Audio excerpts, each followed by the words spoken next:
Hi there, Smart Drivers. Rick with Smart Drive Test. Let me know which vehicle you're driving, what class of license you're going for, and where you're located in the world. And today we're going to be talking about driving jobs, trucks, buses, courier drivers. My good friend here, Corey, is starting a job tomorrow as a courier. Yes, we have sound now, Al. Welcome to the live feed. I need to put a checklist up on my board here in front of me so that I remember to plug in the sound, because I'm all going here and I'm trying to get last minute things done and whatnot. So, Jets, how are you this evening? Where are you located in the world? Yes, I haven't been able to move my audience over to Facebook yet. My my live streams at noon are fairly quiet. So if you know anybody who needs some help in terms of driving or passing a road test or starting a career as a bus or truck driver, then by all means tell them that there is another live feed that I'm doing now at noon on Facebook Live, to try and reach a wider audience and reach other people in the world. So that's available as well. So if you have specific questions, then let me know, and I'll be more than happy to help you pass a road test and talk to you about driving jobs today, and the reason that you might consider getting your CDL license, your commercial driver's license as they call it in the US, and it's a good term overall for trucks and buses. Diamond drove for the first time on Wednesday. It was lots of fun. That's really great. Yes, the first time is very memorable. I remember my first time driving. So Diamond, where did you drive? Did you just drive just sort of in a controlled area, or were you out on the road, or those types of things? Sneakerhead, have your driver's test on Tuesday. Class D license. Any quick pointers before I go in? Yes, keep your pre-trip inspection to less than 30 minutes for your pre-trip inspection. Keep it between the lines. Don't bang off the lines and go around the corner. Not too wide, but not too tight either, okay, for your class 2. And backing up, go slow. Same thing with your turns. Go slow. That way you've got time to observe and time to react. All right. Robert Terry, Class B. He's in Irvine, California. Question is, learning a 10-speed difficult? No, Robert, a 10-speed is not difficult because you don't have a splitter on a 10-speed. You only have a high-low range selector on the front for the 2-speed rear-end differential. So you shift. Usually you're only going to use the 4 gears in the bottom. You're going to shift it like a 9-speed. You're not going to shift it as a 10-speed. So it's unlikely that you're going to be using that low gear. And then it's fairly simple. I mean, the most difficult thing is, depending on where you're going, some of them will want you to double clutch. Some of them you don't have to double clutch. Okay, so 10 speed's fairly straightforward. Regan is from Leominster, Massachusetts. Love Massachusetts. A beautiful New England state there. Any tips for backing into a parking space? Naruto. Yes, see the video on reverse stall parking. That will help you with tips for backing into a parking spot. And one of the other things that I'm going to say about backing into a parking spot, try to find a parking spot that has another vehicle beside it, because then that way you have a reference point. You're not looking down at the lines, and it's a lot easier if you can work off another vehicle. Okay. Arish, how are you? Al, you're driving a Honda and you're in London, Ontario. London, Ontario is actually my hometown, and went to Western there in London and spent a lot of years there. JFSA 380, personal opinion. Do you recommend self-training companies or going to trucking schools yourself? 380, there's pros and cons to both of those. I mean, if you go to work for a company to get a CDL license, I mean, there's certainly benefits in that. Obviously, one of them is cost. The other one is that they're going to teach you, specific policies and rules and procedures for that company, and you're going to just kind of slide into a position to have a CDL position with that company. Now, if you go to work for, if you go to a driving school and then try to find a job after that, you could find that a little bit challenging. So, if you can do training with a company, I think you're going to be farther ahead, because you're going to end up with a job at the end of it, and you're going to get some mentoring as opposed to going to a driving school. So it's going to alleviate a lot of that tension and anxiety that you're going to have in terms of finding a job after you finish truck driving school. So yeah, that's a really good option. Savannah, what is the best car for driving in the winter? I'm a new driver and I just got my license. Savannah, I have a Honda CR-V, that vintage between 1997 and 2003 are bulletproof, and they are probably one of the best winter cars I've ever seen. I came back from Victoria 2 days ago, yeah, Saturday morning, early in the night, and we have had a dump of snow here. So hard pack, hard pack ice. And that Honda is really good. Anything that is basically front wheel drive is going to be really good because all the weight is sitting over the front tires. So if you got good snow tires on the vehicle and you got front wheel drive, I think you're going to be looking fairly well just about anything. Okay, Melon, thank you very much for your videos. Help out extremely well. I passed my driving test first time in Brooklyn, New York. That is awesome news. Thanks so much for letting us know. That's really great. Okay, yeah, Robert, thanks so much for that, Corey. Anna, going for class 5 driver's test in a few days, and it just snowed for the first big time. Yeah, we got snow here too, Anna, and we got probably 6 to 10 inches on the ground here, which is a bit of a surprise because I left and there wasn't any snow, and 2 days later I came back and had a big dump of snow. So that was interesting. Could see the curb for parallel parking. Okay, Anna, there's a couple of videos here on the channel. One of them is doing your road test in the wintertime, so have a look at that one. And the other one is curb parking in the wintertime. I did that one in the wintertime as well. So what you have to do, Anna, is if there's snow on the ground and you can't see the curb and you can't see the landmarks and those types of things, you have to look for other types of landmarks and road markings and those types of things. So have a look at those 2 videos. And the other thing about driving in the wintertime, Anna, with the snow, it's a little bit more forgiving because the examiners aren't going to expect you to be stopping at stop lines and those types of things because you can't see the stop lines, right? So there is some discretion on the part of the examiners in terms of driving in the wintertime that you don't have to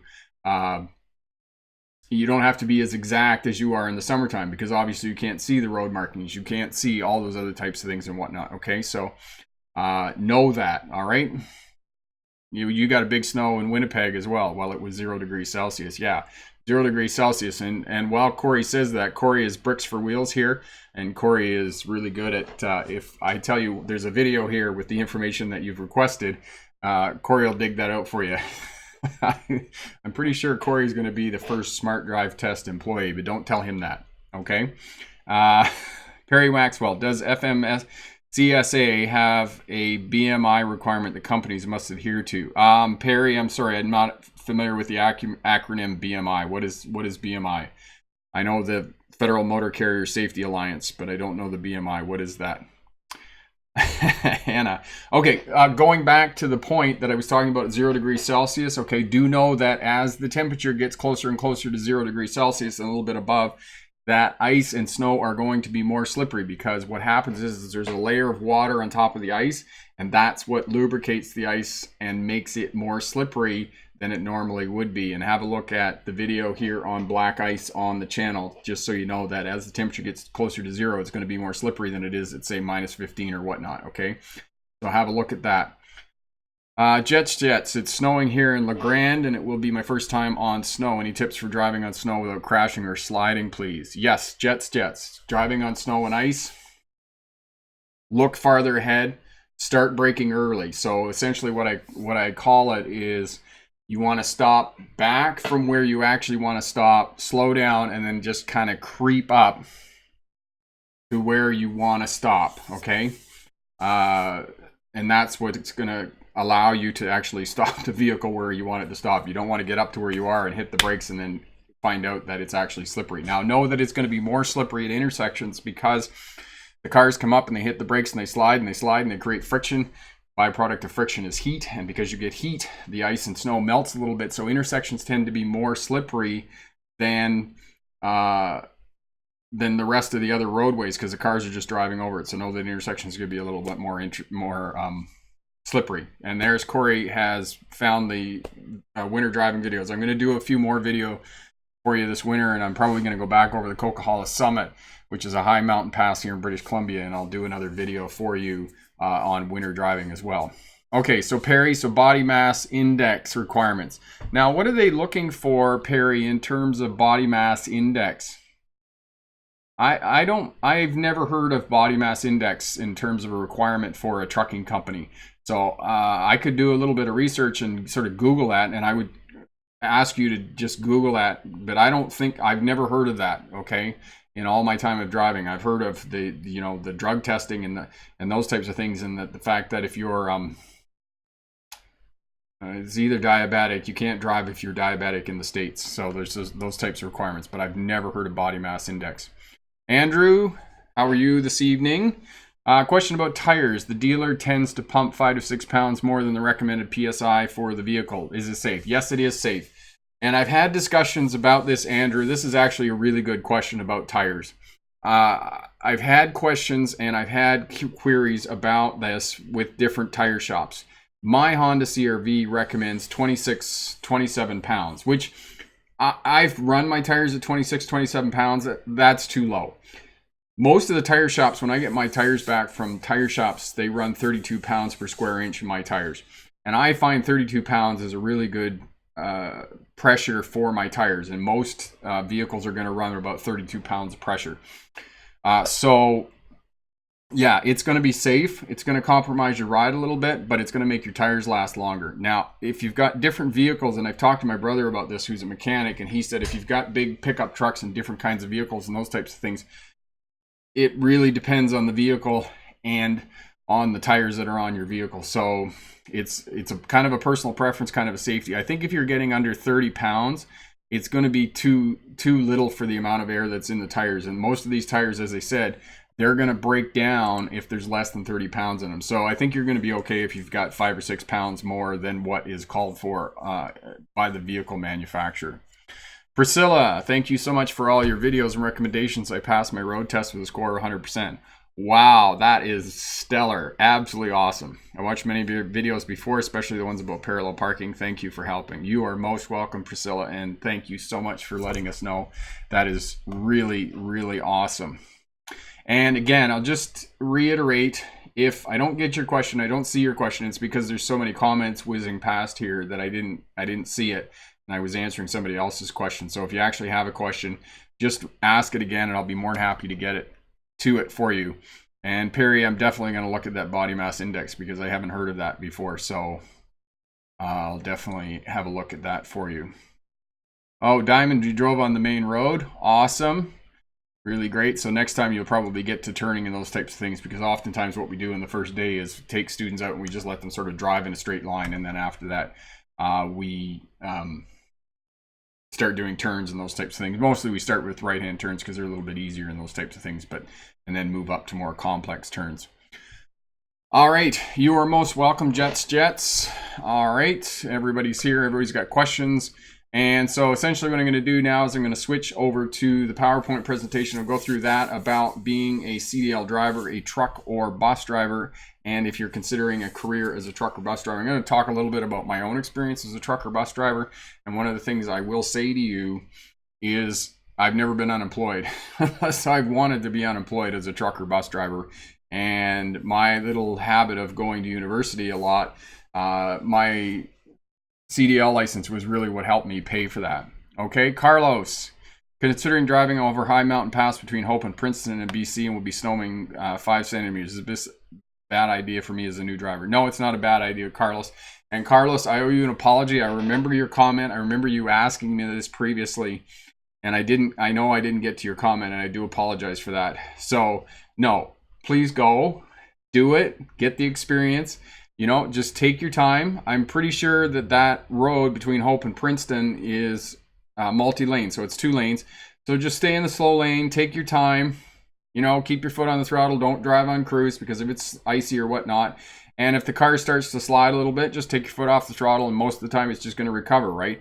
And just look down the road and steer in the direction that you want to go. If you've got decent tires on your vehicle, if you've got good winter tires and you're going on that road, it's going to be a beautiful drive in the wintertime, I'll tell you that. So definitely take your time and do the drive and get that experience, because it's really great experience, and it's lots of fun and it's a great drive. So please do that.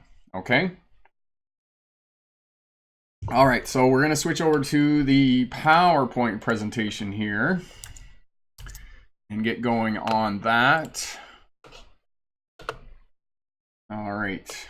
And I'll do about half of the PowerPoint presentation, and then I'll switch back. I'll have a look at comments. I'll answer any questions, and then we'll proceed with that. Okay, so starting a job as a bus or truck driver, driving jobs and making money as a bus or truck driver. And for those of you who don't know me, Rick August, I do have a PhD in traffic safety, and while I was doing my graduate degree at the University of Melbourne in Australia, I drove buses for Greyhound. Prior to that, I had driven trucks for about 5 years, and basically I wanted a change. I wanted to do something different, so I drove buses. And one of the things, as I said previously, is that all the time that I've gone to university, I always worked as a driving instructor, I worked as a truck driver, or I worked as a bus driver, and always had a job. Okay, and there's a picture of me driving as a coach captain in 2002, back when I still had hair and had a beard. I had a beard for quite a number of years. So I've worked as a over-the-road truck driver. I started driving in the early 1990s and ran long haul between Toronto and Vancouver. Did that for a while, and then I ran freight into the United States. Most of the freight that I ran into the US was into New York and Jersey and up and down the eastern seaboard, and it was called LTL freight, and LTL stands for less than load, which simply means that you've got 5, 10, 15 drops on a trailer. And you can work both as a truck driver or a bus driver. Here in British Columbia and in the United States, I know that if you get a Class 1 license here in British Columbia, you can drive anything. Sort of somewhat similar in Ontario, the province of Ontario here in Canada. If you get a Class A license, you also get a C license, so you can drive a coach. If you want to drive a school bus, you have to get a B license. But if you do get one of the higher class licenses, often you get the lower ones as well. So if you get a truck license, a Class A in Ontario or in the States, oftentimes you can drive coach as well. All right, so what do commercial drivers do? And I've asked students this question in the past, and I always get some interesting answers. Will drivers get paid to drive? No, drivers don't get paid to drive, because I don't get paid to drive my personal vehicle. Drivers do get paid to drive, but that's not their primary task. The primary task of commercial drivers is to move freight, services, and people between point A and point B as fast as humanly possible. That's what drivers get paid for.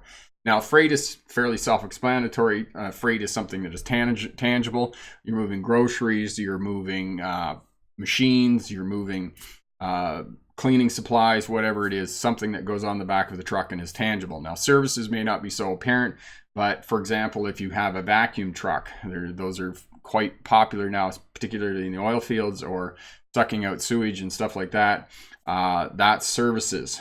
There's another one, the honey wagon, the sewage truck that empties out septic tanks. That's services. That's a service. So you're going to drive the truck there, suck out the sewage out of the septic tank, and then you're going to empty it, and you're providing a service to the people, but you're driving truck. Same thing with cement trucks. You're going to provide a service by delivering cement. Cement is going to be freight, but you're also providing service through delivering it to the job site. And then if you're a bus driver, you're going to drive a bus between point A and point B and deliver people from one place to another. All right. So training for a commercial license, and Regan had this question at the beginning of the live session before we got started. All licenses require that you get a learner's license first, and you will have to sit and write a knowledge test. So you're going to have to study depending on what bus license. And buses are really divided into two groups of buses. There's buses that are up to 25 passengers, including the driver, and then there's buses that are over 25 passengers, and that's usually the way that they're grouped, is into that smaller bus category, which is the 15-passenger vans. And churches and charities have a lot of those smaller buses. And then the buses that are over 25, which tend to be transit buses and coaches and tour buses and those types of things. And if you're going to drive a truck, trucks too tend to be broken into two categories of the big tractor trailers with a semi-trailer on it, or you're going to have what's called a pup. For example, if you're driving a dump truck and it has a trailer on it, the trailer on the back of a dump truck is called a pup. And as soon as you have a truck and trailer, it's going to be a Class 1 or a Class A license. And if you're just getting a dump truck that doesn't have a trailer on the back, it's called a D license or a Class 3 license. And so there's, again, both trucks and buses are broken into two categories, the big ones and then the smaller ones. So most of these vehicles are all going to be equipped with air brakes. Some of the smaller buses are going to still have the hydraulic brakes on them, but if they are equipped with air brakes, you're going to need to get an air brake ticket, and you're going to have to learn about air brakes. And there's quite a number of videos here on the YouTube channel that talk about air brakes and give you information about air brakes and how to get an air brake ticket. And for most of these higher class licenses, you're going to have to go to driving school, and you're going to have to take physical training with a driving instructor. And other places, as one of the questions there was asking about whether it was better to go to a driving school or whether it was better to go with a company, some companies will give you on-the-job training, and they will get you working with a mentor. Now, if you're going for a truck driving position, sometimes it's better to work with a company, and then you're guaranteed a job at the end, and you're guaranteed some mentorship 3 to 6 months in a truck with an experienced driver that's going to show you all the paperwork that you need to fill out, how to navigate, how to do route planning, how to get between point A and point B in the quickest route possible, and how to do compliance, because all of those things tend to be something that you learn on the job, how to fill out logbooks and those types of things. So there's a lot of stuff there. So I'm just going to go back to the videos here for a second and see if we have any questions. All right, there we go. Okay, I learned to drive in a small town, and now I have to drive in Montreal. I can't get used to the crazy traffic. Is it just terrifying? Okay, Amanda, one of the things that I might suggest for you is to try and drive during times when there's less traffic, okay? So that's one of the things you can do. The other thing you can do is to try and stay off some of the main routes and just take some of the less traveled routes, and that way you won't have to deal with as much traffic and those types of things. Okay, NorCal 530, just got my Class A learner's permit last week. Thank you for all the helpful videos. Got to get the pre-trip inspection and drive test down now. It's all going to be great, NorCal. You just keep practicing. The first little bit's really quite intimidating because there's so much coming at you, but then after that, it's simply wash, rinse, repeat, and you're going to be doing quite well. So do well. Perry is over the road. Where'd it go? Where'd you go? There you go. Perry, is over the road living as dangerous as people say it is? No, I don't think it's as dangerous as people say it is, Perry. I think over the road is a good job, and I think there are some people who really excel at it and really like doing over the road. They like the challenge and they like driving away and those types of things. So yeah, just do that, and you're going to do great and whatnot. And as well, Amanda, I see that Corey has put the 9 tips to reduce fear and anxiety. Have a look at that as well. That's really going to help you out with your anxiety driving in Montreal and whatnot.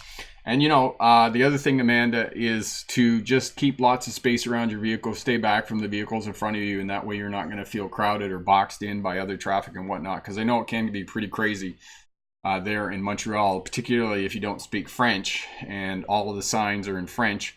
You got to know the directions that you're traveling with the direction, the signboards and those types of things. And I know the DeCarry highway there can be a little bit intimidating because it's more or less a tunnel without a roof, so that can be a bit intimidating as well. And they do have a fair number of bridges over the St. Lawrence Seaway there. So yeah, I can understand your trepidation with driving in Montreal. So Wilson,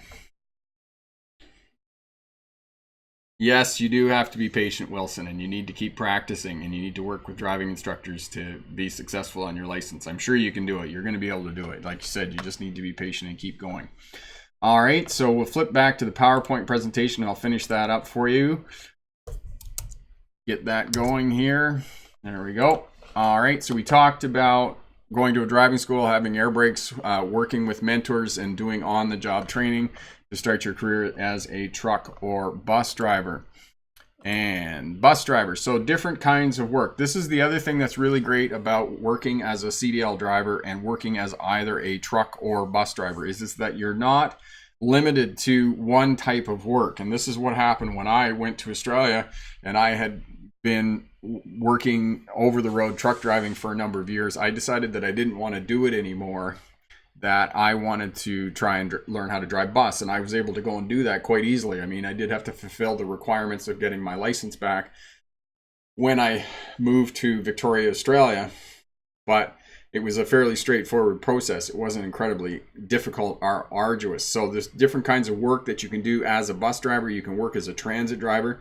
Now, it tends to be a little bit more difficult to work as a transit driver because initially you're going to be doing a lot of part-time work. You're not going to get weekends off. I will tell you that most of your 2 days are going to be during the week. It's going to be a Wednesday, Thursday, or it's a Monday, Tuesday that you're off, but you are going to be working most weekends. One of the cons of working for transit is they have something called a split shift where during busy times, so in morning rush hour and afternoon rush hour, depending on which transit authority you're working for, they're going to put on what they call trippers. So they put on extra buses to accommodate the rush hour.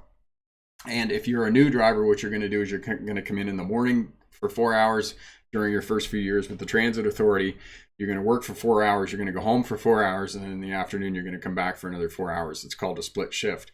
So personally, I don't like that because once I go to work, I'm going to go to work and stay at work and come home and be at home and eat ice cream and put my feet up on the couch. But this is one of the things that you have to do if you really want to work for a transit authority. But there are a lot of pros as well. Good, solid wages, you know when you're going to work, when you're coming home, those types of things. You can work for Greyhound and be gone for a night, maybe 2 nights. That was one of the things that I did when I worked in Australia, and I was usually gone for 2 nights and then I was home. So it tends to be a little bit more regional. You can work for churches and charities. They tend to be the smaller buses, less than 25 passengers. You can work for tour companies. One of the ones in Australia was APT, Australian Pacific Tours, and it's short tours. They take you out to local attractions and those types of things, or it can be longer tours. I did talk to other drivers that were gone for 4 or 6 months at a time, and it was big road trips with lots of passengers on, and you were out for a few weeks at a time. Okay, and then finally there's different busing companies that work for hire. For example, the busing company on Vancouver Island that brings passengers every day from Victoria into Vancouver, and that's a different kind of bus driving. So there's lots of options in terms of bus driving. And then truck driving is similar. There's different kinds of things that you can do in terms of driving truck. There's local work, which is P&D, which is pick up and drop work.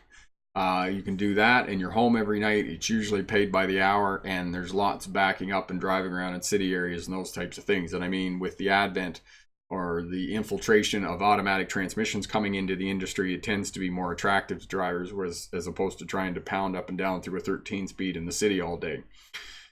There tends to be vocational work. Here in British Columbia, there tends to be a lot of logging, which tends to be vocational work where you're working 10 or 12 hours during the day, and it tends to be a bit seasonal. When it's out of season, during the spring breakup, when roads get to the point where you can't drive on them because the frost is coming out of the ground and those types of things, you tend to be laid off for a little bit. And then working in the oil patch is another example of vocational work. Regional work where you're gone for a day, maybe 2 days. You go out and you come back the next day and those types of things. So that's other kind of work that you can do. And then finally, for truck drivers, there's long haul work where you're gone for a week at a time. Usually, most long haul companies are moving to gone 5 days, home 2 days, and gone 5 days. Not necessarily home on the weekend, but you are home during 2 days during the week. And it tends to vary depending on the company is sort of how the long haul works. And then there's LTL work, which I mentioned before. LTL stands for less than load.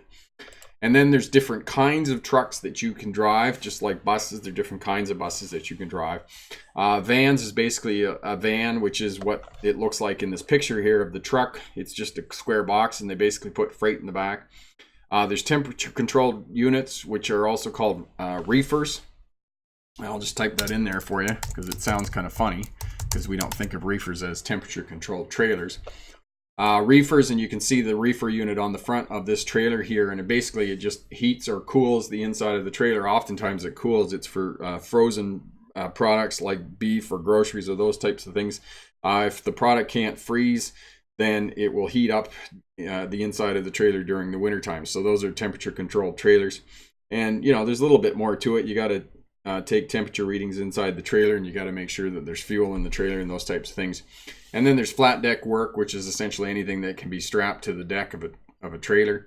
And then there's a lot of specialty stuff like grain hoppers and oversized loads and those types of things that you can do as work as a truck driver. So there's lots of work as a bus and truck driver, commercial license. And if you like driving, I mean, that might be one of the things that you can consider. For a lot of these truck drivers, they're making decent money, $50,000, $60,000 a year, especially as a bus driver. You can make that kind of money as well. So that's basically the PowerPoint presentation. If you're doing a road test, good luck on your road test. If you have passed a road test in the last week or so, good luck on that. And I can take any questions about getting a CDL license. If you have questions, I'm more than happy to answer those and, you know, get you started on a career as a truck or bus driver. And I had a lot of fun as a bus driver when I worked in Australia. Okay, anytime. How are you? Andrew, I've driven sedans my whole life. However, should I take lessons before driving a large SUV like an Escalade or a pickup? Just worried about swerving out of small lanes on a highway. No, Andrew, I think if you're driving a larger vehicle, you already got your license, right? What I would suggest to you, Andrew, is just practice with it in and around, you know, go to a parking lot, practice in a parking lot, those types of things, and just get used to the turning radius of the vehicle, how it handles and those types of things, because obviously it's going to be a little bit different and the blind areas are going to be bigger around the vehicle. You know, you don't really need to take a driving lesson. You can sort of, if you take your time and maybe just work with somebody who has experience with that vehicle, you could just get them to come with you and they could sort of guide you a little bit and maybe say, you know, okay, you need to move over to the left or right or whatnot. So that's another thing that you could do as well. Okay. So Indio, are there driver bags prepared for everything you'll need while driving? Wipes, flashlights, etc. Driver bags. Indio, are you talking about the emergency survival kits that you can buy for the back of the car? Is that what you're talking about? If you are, then I can talk to you a little bit more about that. Yes, because that's something else I need to do this winter, is I need to put together a winter survival kit that you should have in your vehicle, because you can buy survival kits, but they're not really that awesome. There's usually something missing in those types of things that you should have in a bag that I would suggest that you do. Regan, Class A. Was there something you wanted me to tell you about Class A, Regan? I can certainly answer that for you. Okay, anybody else? Let's see.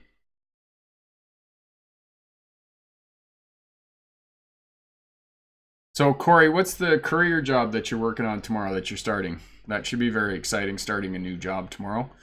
Okay, anybody else have questions? Questions.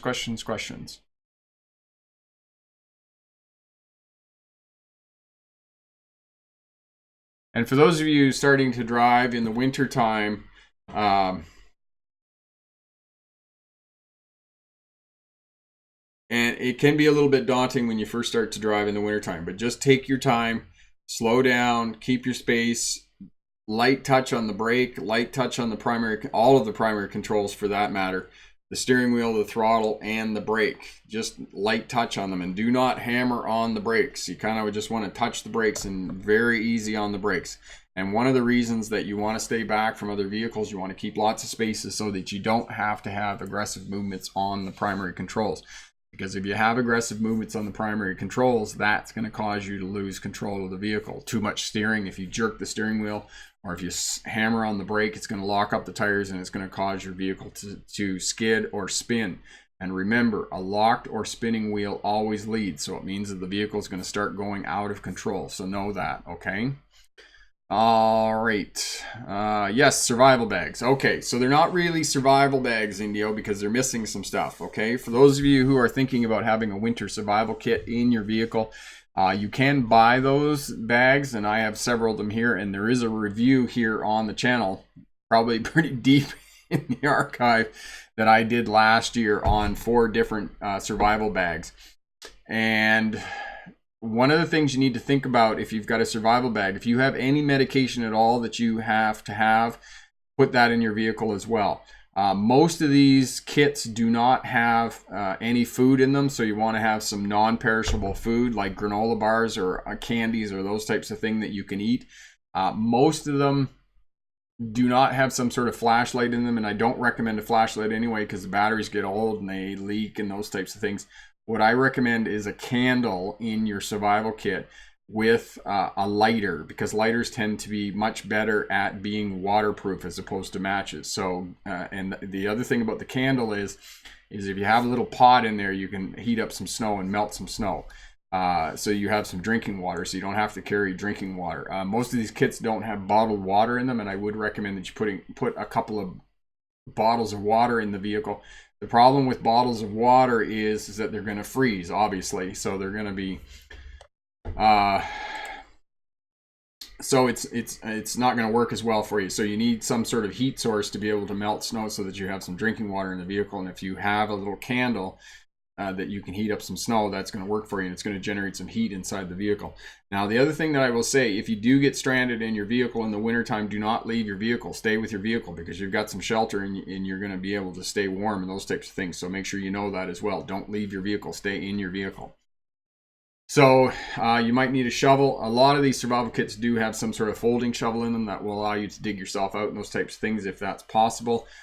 They don't come with tow straps, so if you might want to invest in a tow strap if you think you're going to get stuck in the ditch or those types of things. So that is definitely one of the videos that I need to put on the list here to make, is a survival kit. I need to go through the stuff that you should have in a survival kit. So to answer your question, Indio, they're okay.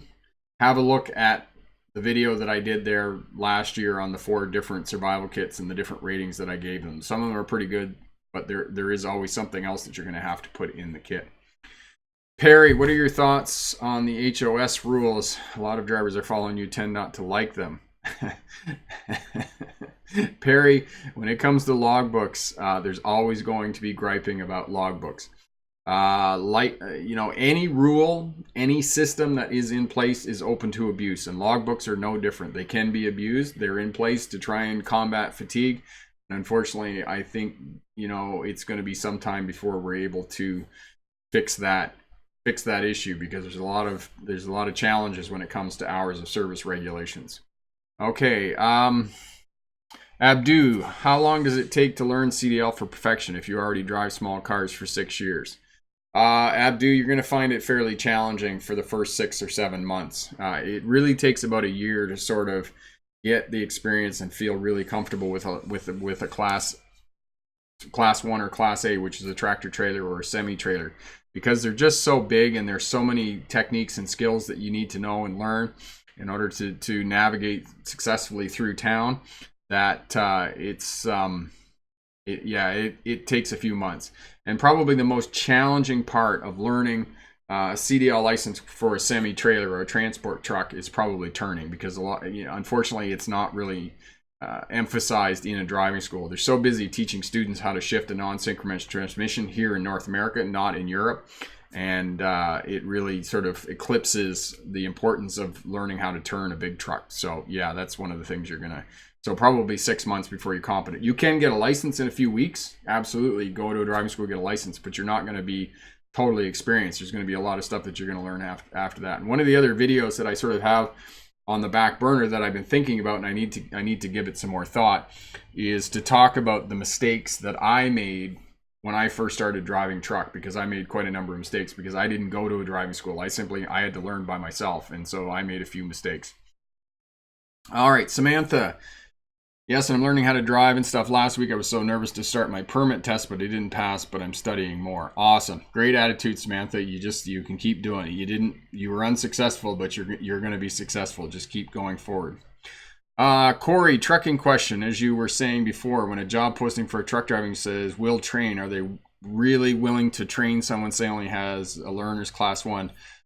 They might be, Corey. It depends on the trucking company. It tends to be these guys in the oil fields, they will train you to drive truck. The quality of training and the level of training that you're going to get, it's going to vary a lot, because unfortunately there aren't a lot of standards in the truck training industry. So they might not, or they might just give you money to go and work for a truck driving school, and then you go and get your license at a truck driving school. If you stay with them for a certain amount of time, then they may compensate you for that. That's the other way that they work at it. They don't necessarily train you themselves. They just pay for you to go to a truck driving school. So that's one of the other ways that it works as well. Okay. Okay, answered all of those. Allison, I'm taking a road test tomorrow in Vernon. I'm nervous about the road conditions and plan on driving cautiously. I'll let my instructor know or assume that he knows why I'm extra cautious. Allison, don't be too cautious, okay? You can be overcautious. I know that there's a bit of snow here in Vernon, and there's some hard pack on the roads, but do try and keep up with the traffic flow. Obviously, don't go faster than the posted speed limit. If it is limited or it is a bit slippery, then yes, you can slow down. But for the most part, you want to try and drive as close to the posted speed limit as possible and those types of things. Now, in terms of stopping before stop lines and those types of things, as I was saying previously, because there is snow on the roads and those types of things, it doesn't have to be exact. You don't have to get as close to the curb and those types of things and stop at stop lines and whatnot. But don't be too cautious, okay? Don't go too slow because you'll get dinged for that as well. You can get dinged for going too slow on a road test, so know that as well, okay? So be careful, but don't be too careful, okay? Don't be driving 20 or 30K in a 50 or 60, okay? Corey, it's a job that pays by the job, not the hour. Using my own vehicle, the pay seems to be above average. Doing a little research. Flower bouquets, etc. Oh, that'll be interesting. I'll be interested to hear how that goes, Corey, how that works out for you. So yeah, just keep me posted. Abdu, a quick advice in order to control speed limit if you don't have cruise control. Well, Abdu, that tends to be a bit more challenging if you don't have cruise control to keep a constant speed, and really you're not going to be able to do it as well as cruise control can. One of the things you got to do is you just got to monitor the instrument panel a lot while you're driving, and you're simply adjusting the fuel pedal all the time when you're driving. I find trying to control speed on a vehicle that doesn't have cruise control, I find it to be distracting. So it's not my preference in terms of driving vehicles. You are most welcome, Allison. All right. So there doesn't seem to be too many more questions here tonight. Like I said, what am I working on? Yes, I am working on, I was at my friend Tim's basic Joomla tutorials. If you haven't seen that already, I'll put the link down in the description there for anybody who wants to build a website and be able to update their own website.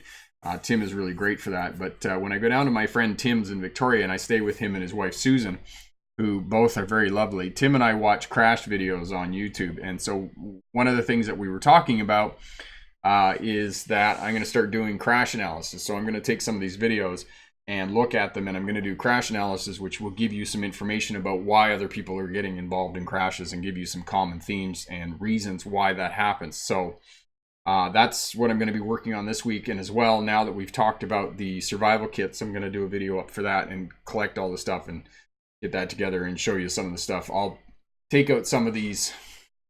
They're still sitting here back in the corner here. Survival kits, and I'll show you some of the stuff that's in those real quick. But I'll show you some of the things that you need to add to a survival kit, especially if you're doing a fair bit of driving in rural areas in the wintertime, and there's a good possibility you could end up in the ditch or those types of things. So I'll do those as well this week. Okay, Omar, Class G2 in Windsor. Yes, nerves are good, Omar. Just know that you have them. Just remember to breathe. And if you have a quick question, just let me know. I'll be more than happy to help you with that. Allison, any tips on parallel parking in the snow? All the curbs I went over in my lessons were really hard because of the snow piles, and I have no idea how to be confident with it now. Okay, Allison, one of the things you can do when you're parallel parking in the snow, try to park behind another vehicle that's already parked there and just use that as your reference point. Just try to park straight behind that vehicle, and then you don't have to worry about where the curb is or where the snowbanks are, or those types of things. Okay, so that's one of the things that you can do when you're parallel parking in the snow, is just try and line yourself up behind a vehicle that's already there, and that way it's going to be a little bit easier. Again, have a look, Allison, at the video on taking your road test in the winter time here, and that will help you out, because I did that last year when we had a lot of snow here in Vernon. So I did that. Omar, can I turn left at an intersection that's busy when the light is green, or do I wait for the green turn signal? Also, would you give some tips? I'm really nervous. Okay, Omar. If the intersection is really busy, then I would counsel you to wait for the green turning arrow. But if you're the first vehicle in the queue and the light goes green, you need to go, or green to yellow, you need to go and clear that intersection. You need to get through the intersection. So if you haven't, when did you say your road test is, Omar? Just remind me. G2 test in Windsor. When is your G2 test, Omar? When is it? Is it this week sometime? Just let me know that. Corey, the traffic flow on the highway was above 50 kilometers an hour. Yes, the traffic flow is. So for speed, you have to do the posted speed limit or the traffic flow, whichever is less. So yes, if the traffic flow is going faster, you need to do the posted speed limit. So know that. So it's Wednesday, so you got 2 days. Okay.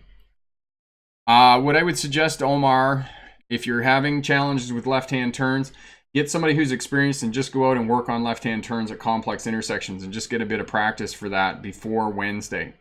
Okay, and that way you're going to get a bit more comfortable, because you can go on the green if there's adequate gap coming the other way, but if there isn't, then you might want to wait until you get an advanced green. But that's kind of a, it's one of those experiential things that unless you're practicing doing left-hand turns, you're going to have some challenges with that. So I might suggest that between now and Wednesday, go out with an experienced driver and just practice doing left-hand turns at complex intersections and see the different variations that you're going to get. Okay. And again, as the left-hand turn video here on the channel, I recommend that you put your front tires on the front crosswalk line.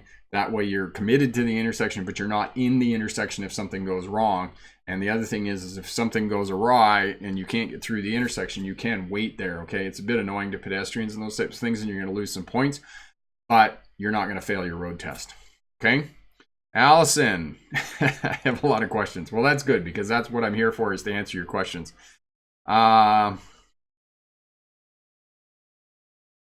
Yes, it does change with the median, Allison. If there's a median in the center of the road, you don't have to pull over. Okay. Only if there isn't a median or some other physical separation between the 2 lanes of traffic do you not have to stop. But otherwise you have to stop. Okay. Have a look, Allison, at the emergency vehicle video here on the channel. That'll give you a bit more explanation for that. So like if you don't turn, no, if you wait for the advanced green, Omar, but that's a bit of, like I said, again, it's a bit of an experiential thing. If you've got a gap and it's a green light and you don't go, you need to go. Okay. Okay. So again, like I said, take some time, go with somebody who's experienced right now and work with them. Okay. And get some more experience with left-hand turns before you go, because that kind of sounds like that's your concern right now, is left-hand turns. So I would work a little bit with somebody else. Okay.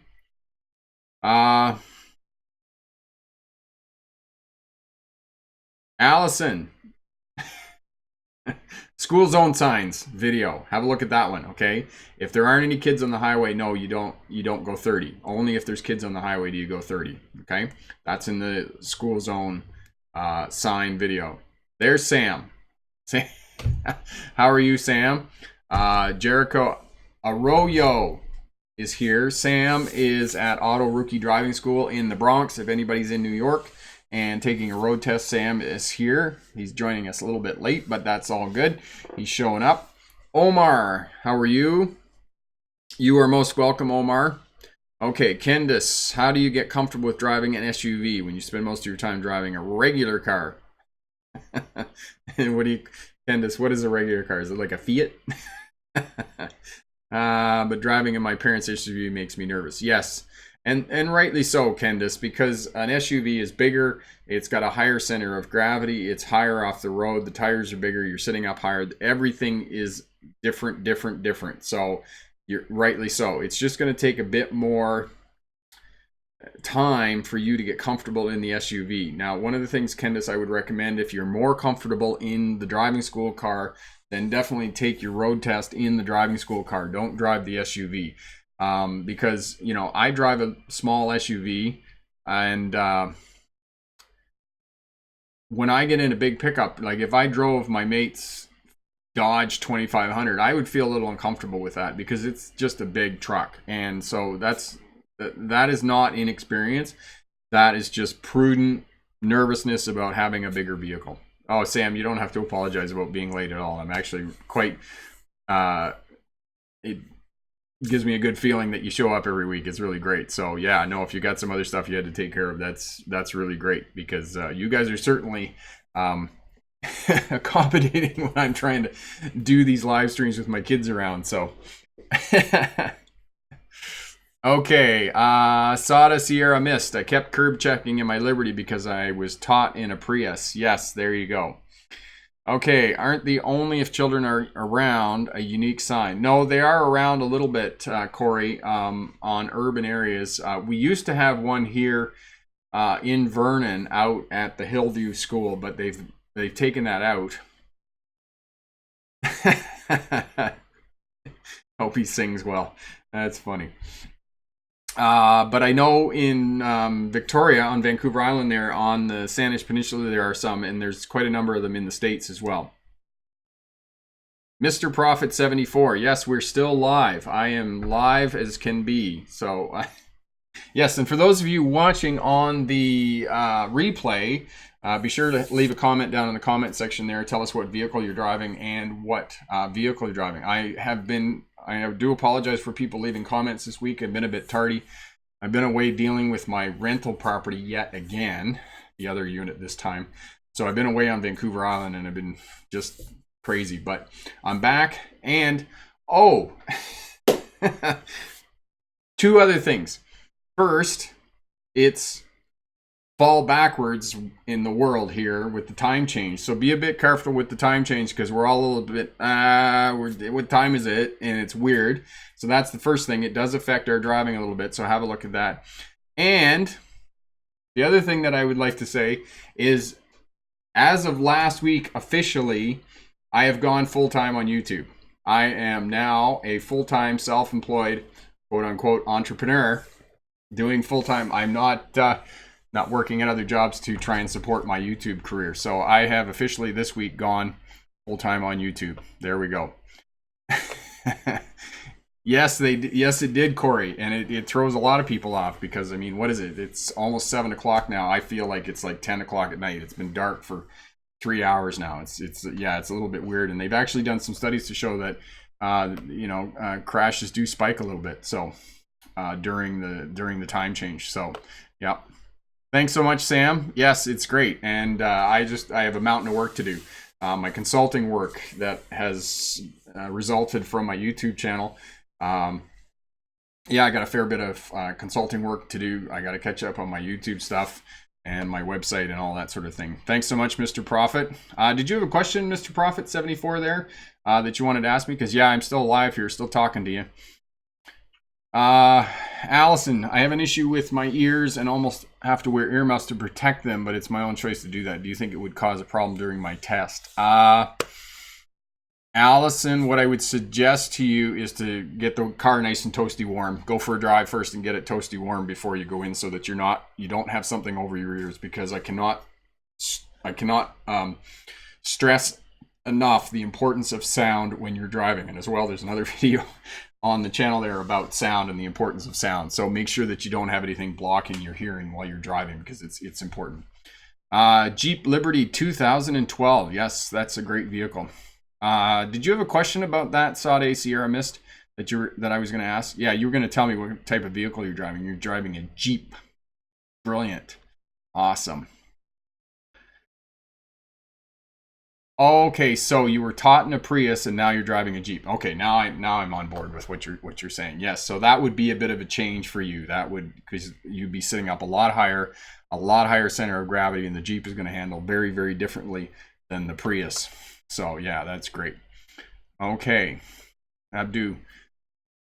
Thank you so much, Abdu, for your support for that. That's really great. And I think we're just about ready to wrap it up here. If anybody has any questions, I'll be around for a little bit for comments and those types of things. There you go. Corey has put up the curb parking video. Soda. We went through this before, didn't we, Soda? Last week, I believe. My apologies. My apologies. I'm a bit tired. When I lose a night's sleep, it's not good. It's not good for a couple of days. So yeah, I was driving back, and I just love that ferry. When I miss the ferry and then I end up getting home at 2 o'clock in the morning. Yeah. Loose gravel. Take your foot off the throttle. Take your foot off the brakes. Steer and look in the direction that you want to go, Allison, and steer in the direction that you want to go. That's what you do on loose gravel. Okay. As soon as the vehicle starts to slow down, it's going to regain traction. And again, really light, deft touch on the steering wheel. Get your foot off the brake, because as I said, a locked or spinning wheel always leads. So as soon as you get that, okay, so just take your foot off the throttle, take your foot off the brake, and steer in the direction you're going to go, and that's going to help you out. Paul, when reversing in Michigan, is it legal to take your seatbelt off, as I've seen only in your video? Now, Paul, yes, thank you for that. And I need to make a follow-up video for that reversing video, because I've retracted that statement about taking your seatbelt off. If you look at the Highway Traffic Act, it will say that you can take your seatbelt off when you're backing up. But for the purposes of a road test, Paul, do not take your seatbelt off, okay? Most driving examiners do not know that the Highway Traffic Act allows you to do that. After you get your license, you can. But for the purposes of your road test, do not take your seatbelt on. Keep your seatbelt on. I've retracted that statement, and I wish I hadn't made that statement in that video. So I'm going to make a follow-up video on that and talk about that for the purposes of a road test. And actually, I'm going to write that down right now. That's what I'm doing. Thank you, Paul, for asking me that. Mr. Prophet 74, I have a CDLA, but I hate driving at night. And you are not alone, Mr. Prophet 74, at that and driving in the mountains. Definitely have a look at the night driving video here on the channel, Mr. Prophet, and that will help you out in terms of finding landmarks at night. Because one of the things that I learned a couple of years ago was I was taking new drivers out, CDL drivers, and driving at night. And one of the things that I realized was that they didn't know how to find the road at night. And there are some specific techniques for searching for landmarks and figuring out where the road is going at night that is going to help you out. And I mean, roads, obviously, road engineering is much, much better than it was, say, 20 years ago. We have fog lines, and we have all kinds of reflective paint and reflectors on the roadway and those types of things that are going to help you out a lot. So, yes, and the other video that I'm going to make, I don't know whether I can make it here in Vernon now. I can certainly make it when I get back to Vancouver Island, is to drive at night in the rain with the glare coming off, reflecting from the streetlights off the water, because it's pretty tough to drive at night when there's a lot of rain. All right. Okay. Let's see. Soda. Curb parking is great. It was turning that was killing me. Yeah. Turning is challenging for any class of license. So there you go. Okay, there we go. We got, okay, and Janet. We'll answer Janet's question, and then we're going to leave it there for the night. Do you have any tips on how to choose a company to work for as your first with your Class A license? I'm not confident enough to just go solo right off the bat. Janet, when you're talking about going solo, are you talking about driving by yourself, or going to work for a company, working with a team, or working with a mentor? Just clarify that for me if you could. Carlos, you are most welcome. Lucky bite. Adam Smith's Wealth of Nations. Oh man, you need to talk to my friend Kelly. She would be all over that. Lucky bite. Let me research that for you, and I will talk to you about that, because oh, that rings a bell. That sounds like academia there. Okay. Wealth of Nations. There we go. I wrote it down. I'm going to look at it, and I'll let you know next week. Okay? Okay, Allison. Going down or up, but specifically down steep hills, you can put automatic vehicle in the first to keep your speed down. I ever heard of this? Yeah, Allison, basically what you're doing is you're using the transmission to help slow the vehicle, and you can do that. Most of the time, if you're just driving a straight vehicle, like a passenger vehicle, you don't need to gear down to go down the hill. Just use the brakes. It's going to work fine. Okay? Paul, when trying to keep your car in the middle of the lane, what is the best tips? Paul, look farther down the road, look for landmarks, and follow the other traffic. Those are some of the things that you can do. And as well, there's a video here. Corey will probably find it for you here in a second. How to center your vehicle in the roadway, because that's one of the difficult tasks for new drivers. And also, you can line the fog line up just as a quick reference check on where that is in the center of your hood on your vehicle. So those are a couple of ways that you can do that. Okay, Janet, I was offered a truck to Toronto lane, but not mentor buddy, so I turned it down due to lack of confidence in myself.